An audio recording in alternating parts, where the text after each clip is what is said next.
Hello बच्चों, मैं Amit sir. बच्चों, हम लोग क्लास 12 फिजिक्स पढ़ रहे थे और अब इस लेक्चर में हम लोग शुरू करने वाले हैं न्यूक्लियर फिजिक्स को, नाभिकीय भौतिकी। एनसीईआरटी के अनुसार अगर हम बात करें तो यह हम लोग का चैप्टर नंबर 13 है और उस चैप्टर का 13 में नाम रखा गया है नाभिक। नाभिक नाम से एनसीईआरटी में दिया हुआ है। तो ये चैप्टर 13 यानी नाभिक यानी नाभिकीय भौतिकी हम लोग पढ़ेंगे। तो आइए सबसे पहले ये जान लेते हैं कि इस चैप्टर में हम लोग पढ़ने क्या वाले हैं। तो सबसे पहले तो नाभिक के बारे में पढ़ेंगे, उसका परमाणु द्रव्यमान, उसकी संरचना, उसका वर्गीकरण, यानी पूरे तरह से नाभिक के बारे में इसमें हम लोग पढ़ेंगे। फिर इसमें उसका पढ़ने के बाद उसमें हम लोग पढ़ेंगे रेडियो एक्टिविता पढ़ेंगे। उसके बाद नाभिकीय ऊर्जा, बंधन ऊर्जा, नाभिकीय संलयन, नाभिकीय विखंडन। तो मोटा मोटी ये 3-4 जो सेक्शन है इस चैप्टर में हम लोग कंप्लीट करेंगे। इसमें आपको सबसे ज्यादा ध्यान देना है रेडियो एक्टिविता पर, ठीक है। तो आइए शुरुआत करते हैं इस चैप्टर नंबर 13 न्यूक्लियर फिजिक्स यानी नाभिक के बारे में। तो सबसे पहले ये जानते हैं कि ये नाभिक क्या है। तो पिछले चैप्टर में चैप्टर 12 में हम लोग ने एक प्रयोग पढ़ा था, अल्फा कण परिकीर्णन प्रयोग, रदरफोर्ड साहब का। तो उसी में जो है नाभिक की खोज हो गई थी कि ये नाभिक क्या होता है। तो उसमें हम डिफाइन किए थे कि किसी परमाणु का समस्त धनावेश या उसका लगभग सभी द्रव्यमान उसके केंद्र पर एक अत्यंत सूक्ष्म स्थान पर संकेंद्रित रहता है और इस स्थान को ही हम क्या कहते हैं, केंद्रक या उस परमाणु का नाभिक कहते हैं। ये सब हम अल्फा कण परिकीर्णन प्रयोग में देखे थे और वहीं से इस नाभिक को परिभाषित किया जाता है।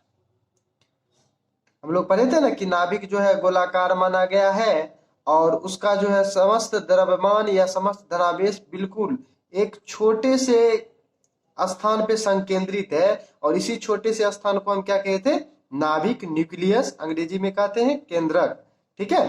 तो ये सब होता है। अब नाभिक के आकार के बारे में हम लोग पढ़े थे कि नाभिक का जो आकार की जो कोटि होती है वह 10 के पावर -15 मीटर, 10 के पावर -15 मीटर को ही हम फर्मी भी कहते हैं। यानी नाभिक की आकार की जो कोटि हुई वह फर्मी कोटि की हुई। एक फर्मी बराबर 10 के पावर -15 मीटर। जबकि अगर हम परमाणु का आकार का बात करें तो उसकी कोटि एंगस्ट्रम के रूप में होती है, यानी 10 के पावर -10 मीटर के रूप में, ठीक है। ये सब बात हम लोग पिछले लेक्चर में पढ़ चुके हैं, पिछले चैप्टर में।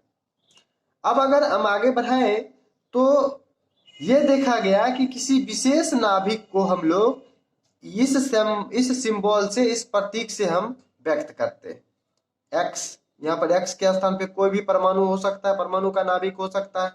वहां पर नीचे में हम लिखते हैं जेड और ऊपर लिखते हैं ए। नीचे मान लीजिए इसका पैर हो गया जेड और हेड हो गया, सिर हो गया ए। ये जो पैर है वह क्या है, जेड है, जेड से, और जेड को हम क्या कहते हैं, परमाणु संख्या, यानी परमाणु क्रमांक या परमाणु संख्या को हम जेड से दिखाते हैं। और किसी भी परमाणु का जो परमाणु संख्या होता है वह प्रोटॉन की कुल संख्या के बराबर होता है। यह बात हमेशा होता है, यह बात हमेशा होता है कि अगर कोई भी परमाणु संख्या अगर तुम्हें पता है तो उसमें कितना प्रोटॉन होगा वह आप आसानी से बता सकते हो। अगर मैं पूछूं कि बताओ सोडियम के पास वह कितना प्रोटॉन पाया जाता है तो इसका परमाणु संख्या कितना होता है, 11। तो इसका प्रोटॉन भी कितना हो जाएगा, 11, ठीक है। इसी तरह से अगर हम पूछें कि चलो बताओ कि यूरेनियम का कितना होता है परमाणु क्रमांक, तो आप कहोगे सर 92 होता है। इसमें अगर हम पूछे प्रोटॉन बताओ तो क्या हो जाएगा, इसमें प्रोटॉन की संख्या भी क्या हो जाएगा, 92 हो जाएगा। तो नीचे में जो भी लिखा जाता है सिंबल उसको हम क्या कहते हैं, परमाणु संख्या या परमाणु क्रमांक कहते हैं, जो कि प्रोटॉन की संख्या के बराबर होता है। अगर हम अगला बात करें कि सर ये ए क्या है, तो ए को हम कहते हैं द्रव्यमान संख्या, मास नंबर। और ये मास नंबर ऊपर में लिखा रहता है। जैसे यहाँ पर अगर हम 23 लिखते हैं सोडियम में तो ये 23 क्या हो जाएगा, उसका द्रव्यमान संख्या हो जाता है। यूरेनियम में बहुत पाया जाता है तो यूरेनियम 238 का अगर हम ले लें तो उसका द्रव्यमान हो जाता है 238। अब ये जो ए है, द्रव्यमान संख्या है, वह किसके बराबर होता है? तो न्यूक्लियन की कुल संख्या के बराबर होता है। आपको हम इससे पहले भी बता चुके हैं कि परमाणु का नाभिक जो होता है, नाभिक में पाया जाता है प्रोटॉन और न्यूट्रॉन। इसी कुल प्रोटॉन और कुल न्यूट्रॉन की संख्या के योग को ही हम न्यूक्लियन कहते हैं। और ये न्यूक्लियन की जो कुल संख्या है, यानी न्यूट्रॉन और प्रोटॉन का जो योग है, वही जो है हमेशा वह द्रव्यमान संख्या के बराबर होता है। तो यहां से क्या हो गया कि ए बराबर हम लोग जान गए n प्लस पी। ठीक है, तो यहां से बताओ n बराबर क्या हो जाएगा? न्यूट्रॉन अगर निकालना रहेगा तो p क्या हो जाएगा? a से घट जाएगा, a माइनस पी। यानी जब भी आपको अगर न्यूट्रॉन निकालनी हो तो आप क्या करोगे? ऊपर में जो द्रव्यमान संख्या है उसमें आप परमाणु संख्या या परमाणु क्रमांक को घटा दोगे। अगर इसमें ही पूछे कि बताओ सोडियम 23 में, इसमें बताओ न्यूट्रॉन कितना है, तो क्या करोगे? ऊपर मसल नीचे घटा दो।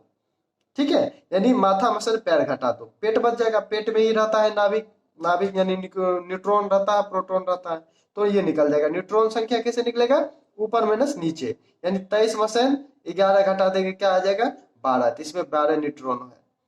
अगर हम यूरेनियम 238, इसमें अगर हम आपसे पूछे कि बताओ न्यूट्रॉन कितना है, तो क्या करोगे? इसका द्रव्यमान संख्या है 238, इसमें घटा दोगे 92 को। ठीक है, तो 8 में से 2 गलत 6, इधर ये 3 में से तो 9 तो घटता ना, तो एने से ले लो 5 बजे 13, और 9 से 13 में से 9 गलत 4, आई बजे 1, यानी इसमें कितने हो जाएगा? 146। इसमें न्यूट्रॉन की संख्या क्या हो जाएगा? 146। ठीक है, तो इस तरह से आप न्यूट्रॉन की संख्या को भी निकाल सकते हैं। ठीक है, अब हम बात करते हैं नाभिक। नाभिक के द्रव्यमान कैसे हम लोग कैलकुलेट करेंगे, नाभिक का द्रव्यमान कैसे ज्ञात किया जाएगा। तो एक बात बताइएगा, अगर मैं पूछूं कि बताओ कि एक, मान लीजिए कि अच्छा, परमाणु का जो द्रव्यमान है वह किसमें व्यक्त किया जाता है, तो आप कहोगे सर द्रव्यमान का तो मात्रक केजी होता है, किलोग्राम होता है। बिल्कुल सही बात है, लेकिन परमाणु का जो द्रव्यमान किलोग्राम की तुलना में बहुत कम होता है। जैसे अगर हम उदाहरण लें, इसको मिटा दे थोड़ा सा, अगर हम उदाहरण लें, चला गया मिटाने वाला। अगर हम उदाहरण लें कि भाई कार्बन का परमाणु, अगर हम कार्बन 12 का ही अगर हम द्रव्यमान देखें, कार्बन 12 का द्रव्यमान कितना होता है केजी में, तो आप कहोगे सर ये 1.992647 गुने 10 के पावर माइनस क्या था, माइनस 26 केजी। हाँ ठीक है, 10 के पावर माइनस 26 केजी होता है। अच्छा, ये कैसे पता चला कि ये कार्बन 12 का द्रव्यमान ये है, इतना है? तो एक यंत्र होता है ना, द्रव्यमान वर्णक्रमामापी, जिसको अंग्रेजी में हम कहते हैं स्पेक्ट्रोमीटर। क्या कहते हैं?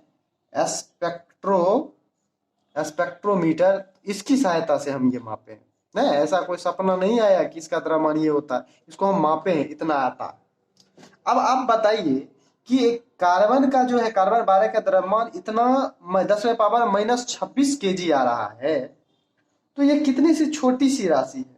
अब छोटी सी राशि के लिए आप अगर हम केजी एक सुविधाजनक मात्रक नहीं हो सकता, इसीलिए हम क्या किए कि जो भी परमाणु द्रव्यमान को व्यक्त किया जाएगा तो उसके लिए द्रव्यमान का एक अन्य मात्रक प्रस्तुत किए, और उस अन्य मात्रक को यू से, यानी शुरुआत में कहा गया उसको परमाणु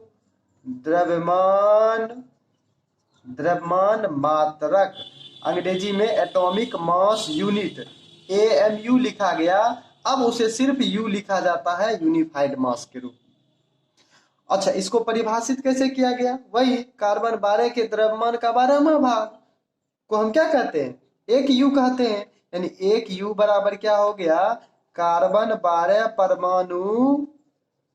परमाणु का द्रव्यमान का 12वां भाग, यानी 1/12।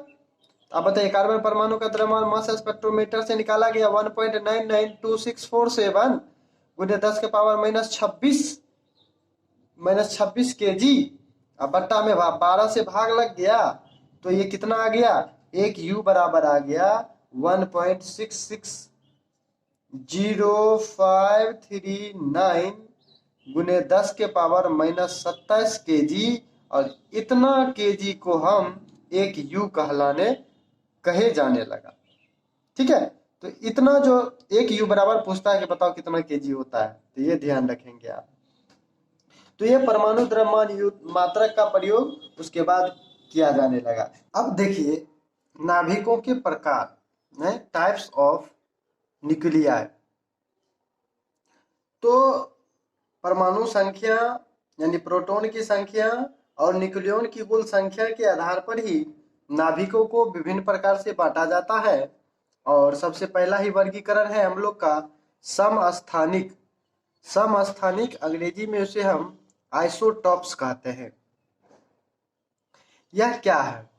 कहता है किसी एक ही तत्व के ऐसे परमाणु जिनके नाभिक में प्रोटॉन की संख्या समान होती है परंतु न्यूट्रॉन की संख्या अलग अलग होती है, उसे उस तत्व का हम लोग समस्थानिक कहते हैं। यानी समस्थानिक में एक बात तो तय हो गया कि प्रोटॉन की संख्या जो कि Z के बराबर होता है तो Z समान होता है। समस्थानिक में क्या समान होता है? Z समान होता है, बाकी A अलग अलग होता है। Z यानी परमाणु संख्या बराबर और A यानी उसका द्रव्यमान संख्या अलग अलग। अब द्रव्यमान संख्या अलग अलग हो गया तो स्वाभाविक रूप से न्यूट्रॉन की संख्या अलग अलग होगी। ठीक है, तो Z समान यानी समस्थानिक। अब एक बात आपको याद होगा कि Z जो परमाणु संख्या है वह अगर समान है तो आवर्त सारणी में उसका स्थान निश्चित होगा, क्योंकि आवर्त सारणी तो परमाणु क्रमांक के आधार पर ही सजाया गया है। इसीलिए है कि उसका स्थान निश्चित हो जाता है, बराबर हो जाता है। इसलिए हम इसे समस्थानिक यानी सम मतलब बराबर, स्थानिक मतलब स्थान बराबर, यानी Z बराबर, तो उसको हम समस्थानिक कहते हैं। जैसे अगर हम बात करें कुछ तत्व का, अगर हम समस्थानिक जानने का प्रयास करें, जैसे हाइड्रोजन बहुत पॉपुलर है। हाइड्रोजन का कितना समस्थानिक होता है? 3। वैसे तो देखिए हाइड्रोजन का बहुत सारा समस्थानिक होता है, लेकिन 3 सबसे ज्यादा पाया जाता है या एग्जिस्ट करता है, ये जानिए। तो उसमें 3 जो समस्थानिक है उसका नामकरण भी किया गया है H11, H12, H13। इसको हम कहते हैं प्रोटियम, इसको कहते हैं ड्यूटेरियम, इसको कहते हैं ट्राइटियम। ये समस्थानिक जो हाइड्रोजन की ये 3 समस्थानिक है ये कहलाता है। अब इसमें देखिए हाइड्रोजन एक ऐसा तत्व है जिसमें न्यूट्रॉन संख्या 0 होता है। 1 में से गया तो 0 बचेगा ना, तो हाइड्रोजन में ही न्यूट्रॉन की संख्या 0 होता है, बाकी किसी तत्व में 0 नहीं होता। वैसे अगर हाइड्रोजन का ड्यूटेरियम में अगर हम बात करें, इसको D से भी दिखाया जाता है, D12। तो इसमें अगर प्रोटॉन न्यूट्रॉन की संख्या पूछे आपसे तो 2 में से गया तो 1 न्यूट्रॉन पाया जाएगा। इसमें ट्राइटियम में कितना न्यूट्रॉन? 3 में से गया तो 2 न्यूट्रॉन पाया जाएगा। तो ये हाइड्रोजन के जो है 3 समस्थानिक होते हैं, प्रोटियम, ड्यूटेरियम और ट्राइटियम। ठीक है, और भी अगर हम बात करें कि चलो और बताओ किसका, क्लोरीन का अगर हम देखें तो 2 समस्थानिक पाया जाता है। क्लोरीन 1735 वाला और एगो क्लोरीन 1737 वाला। इस सब में आप क्या देख रहे होंगे कि सबका Z समान है। Z यानी परमाणु संख्या समान है लेकिन द्रव्यमान संख्या अलग अलग है। इसमें भी देखिए 17-17 दोनों परमाणु संख्या बराबर, लेकिन 35 है एक का एटॉमिक मास और इसका 37 है, तो अलग अलग हुआ। ये दोनों को हम क्या कहेंगे कि ये क्लोरीन के समस्थानिक है। अच्छा, एक पॉइंट यहाँ पर और ध्यान रखेंगे कि प्रयोग में या शोध में ही यह पता चला कि कोई भी जो तत्व होता है वह व्यवहारिक रूप से कई समस्थानिक का मिश्रण होता है। जैसे उदाहरण के लिए अगर हम बात करें, जैसे क्लोरीन का ही 2 समस्थानिक होता है, क्लोरीन 35 और 37। तो यह देखा गया कि ये जो 35 वाला है यह इसका जो द्रव्यमान है यह 34.98 यू ही होता है, और इसका जो होता है यह 36.98 यू होता है, जिसको हम 37 लिख रहे हैं या इसको हम 35 लिख रहे हैं ओवरऑल, ये वास्तविक रूप से होता है। और यह प्रकृति में पाया भी गया, यह 75.4% और यह 24.6% पाया जाता है। तो एक्चुअली होता क्या है कि ये सभी समस्थानिक का एवरेज हो जाता है उसका एटॉमिक मास। यानी परमाणु का अगर द्रव्यमान जो हो जाएगा सभी समस्थानिक का औसत भार कहलाने लगता है। क्या, जैसे अगर हम इसमें ही बात करें क्लोरीन, क्लोरीन परमाणु का द्रव्यमान क्या हो जाएगा, तो अपने समस्थानिक, ये जो दो समस्थानिक है इसके औसत द्रव्यमान के बराबर हो जाएगा। अब औसत द्रव्यमान आपको निकालने आता है, अब इसका ये प्रतिशत और इसका ये प्रतिशत गुना कर लीजिए अब बट्टा में टोटल, तो क्या हो जाएगा, औसत औसत निकाल लीजिए। औसत में क्या हो जाएगा, 75.4% और 34.98, अब प्लस में 24.6% किसका, 36.98, अब बट्टा में टोटल प्रतिशत, तो टोटल प्रतिशत तो 100, इसको जब आप कैलकुलेट कीजिएगा यह 35.47 यू आता है। तो यही क्लोरीन का एक्चुअल में द्रव्यमान पाया जाता है।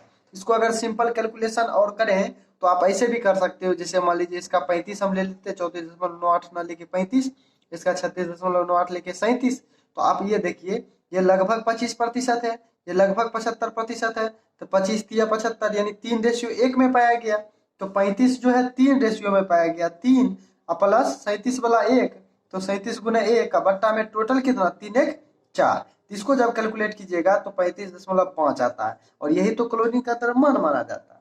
तो यहाँ से आप क्या सीखे कि कोई भी द्रव्यमान, कोई भी जो परमाणु होता है वह जो होता है वह कई समस्थानिक का मिश्रण होता है, और उसका जो द्रव्यमान होता है सभी समस्थानिक का भारित औसत होता है। ठीक है, ये बात आप ध्यान रखेंगे।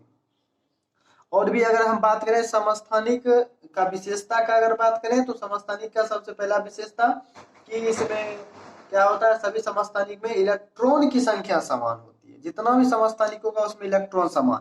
इसमें अगर हम पूछे इलेक्ट्रॉन तो वह तो अगर न्यूट्रल तत्व है यानी उस पर कोई प्लस माइनस चार्ज नहीं है, तो उसमें हमेशा परमाणु जो संख्या होता है जेड वही इलेक्ट्रॉन की संख्या के भी बराबर होता है, और वही प्रोटॉन की संख्या के बराबर होता है जब वह न्यूट्रल है। तो इसमें भी एक एक एक, ये तीनों में एक एक इलेक्ट्रॉन है। इसमें अगर इलेक्ट्रॉन का बात करें तो 17 इलेक्ट्रॉन है, प्रोटॉन भी 17 और इलेक्ट्रॉन भी 17 बराबर होते हैं। तो और आप जानते हैं कि कोई भी तत्व का जो है रासायनिक गुण जो है वह किस पर निर्भर करता है, इलेक्ट्रॉन की संख्या पर निर्भर करता है। तो जितना भी समस्थानिक होगा उस सबका रासायनिक गुण बराबर होगा। अच्छा, द्रव्यमान संख्या, इसमें सभी समस्थानिक का जो द्रव्यमान संख्या होता है वह भिन्न भिन्न होता है, जिसका इसका 35 का 37 का 1 2 3 अलग अलग है सबका। और द्रव्यमान संख्या भौतिक गुण को बताता है। अब चूंकि द्रव्यमान संख्या अलग अलग है तो उसका भौतिक गुण क्या होगा, समान नहीं होगा। तो समस्थानिक का दो विशेषता आप लिख सकते हैं, क्या कि सभी समस्थानिक का रासायनिक गुण समान होता है, दूसरा क्या कि सभी समस्थानिक का भौतिक गुण समान नहीं होता। ठीक है, अब एक बात और जान लीजिए कि एक ही तत्व का जो समस्थानिक होता है उसमें कुछ अस्थाई भी होता है और कुछ रेडियो एक्टिव होता है। रेडियो एक्टिव का मतलब वह उसका अर्धायु कम होता है, वह आसानी से टूट जाता है, वह स्टेबल नहीं होता है। जैसे अगर हम हाइड्रोजन का ही 3 समस्थानिक होता है ना, प्रोटियम ड्यूटेरियम और ट्राइटियम, ये वाला जो है ट्राइटियम महोदय ये एक रेडियो एक्टिव होता है, ये स्टेबल, ये कंपाउंड का निर्माण नहीं कर पाता है, ये टूट जाता है आसानी से। आप यहाँ पर देखिए, आप ये जो प्रोटियम जब ले लोगे और ऑक्सीजन से मिलाओगे तो H2O ये हमें साधारण जल जल जल का निर्माण करता है। ये जो हमारा ड्यूटेरियम है इससे हम D2O बना लेते हैं, यानी भारी जल जिसको कहते हैं, भारी जल का निर्माण करता है। लेकिन कभी भी T2O आप नहीं देखे होंगे, क्यों, क्योंकि ये जो ट्रिटियम होता है, ट्राइटियम होता है, टी हाइड्रोजन तीन तीन वाला, ये एक रेडियो एक्टिव है, ये कंपाउंड का निर्माण नहीं करता। तो क्या क्या सीखे कि एक ही समस्थानिक, एक ही तत्व के समस्थानिक कुछ अस्थाई भी हो सकते हैं और कुछ रेडियो एक्टिव हो सकते हैं। अगर हम रेडियो और समस्थानिक का उपयोग का बात करें तो इसका उपयोग बहुत सारे में किया जाता है, नाभिकीय जो अनुसंधान में किया जाता है, बायोलॉजिकल रिसर्च में किया जाता है, जैव संसाधन जैव अनुसंधान में किया जाता है, रोग का उपचार सबसे बड़ा रेडियो एक्टिव का प्रयोग, जैसे कोबाल्ट 60 का प्रयोग आप किए हुए कैंसर को मारने में किया जाता है। तो समस्थानिक का उपयोग भी बहुत सारा है, कृषि में किया जाता है और भी विभिन्न प्रकार से किया जाता है। तो ये हमारा क्या हो गया, समस्थानिक हो। ठीक है, अब अगर हम बात करें दूसरा प्रकार, तो समस्थानिक में हम थोड़ा सा डिटेल चल गए। समस्थानिक में क्या सीखे कि समस्थानिक में सर परमाणु संख्या समान होगा और द्रव्यमान संख्या अलग अलग होगा।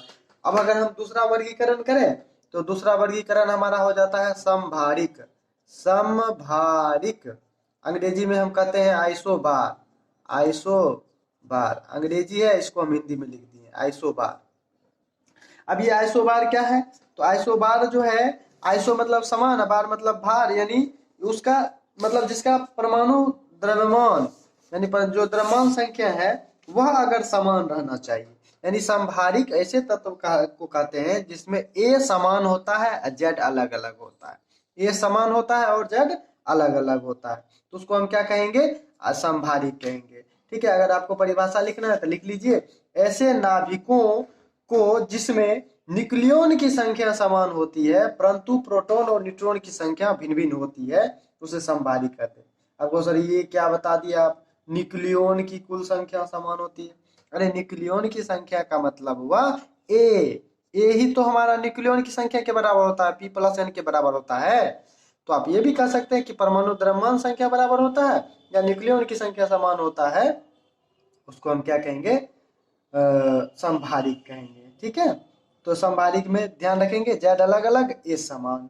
ठीक है, जैसे अगर उदाहरण ले लें तो हाइड्रोजन ये और हीलियम ये देखिए यहाँ पर परमाणु संख्या अलग अलग, भार समान, तो ये क्या होंगे? आपस में समभारिक होंगे।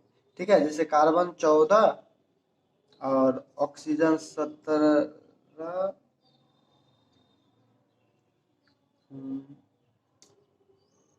छोड़ो बहुत सारा। अब तीसरा वर्गीकरण अगर हम करें तो ये हो जाता है सम न्यूट्रॉनिक। सम न्यूट्रॉनिक अंग्रेजी में हम कहते हैं आइसोटोन, आइसोटोन्स।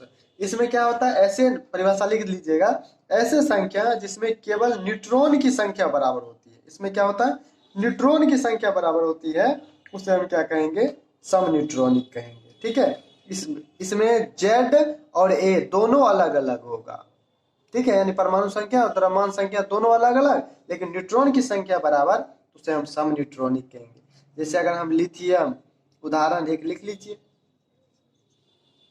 देखिए इसमें अगर हम न्यूट्रॉन निकालेंगे तो क्या हो जाएगा? 7 में से 3 गले 4, इसमें भी 8 में से 4 गले तो 4, तो न्यूट्रॉन की संख्या बराबर, उसको हम सम न्यूट्रॉनिक कहेंगे। ठीक है, तो मिलते हैं अगले वीडियो में, तब तक के लिए धन्यवाद।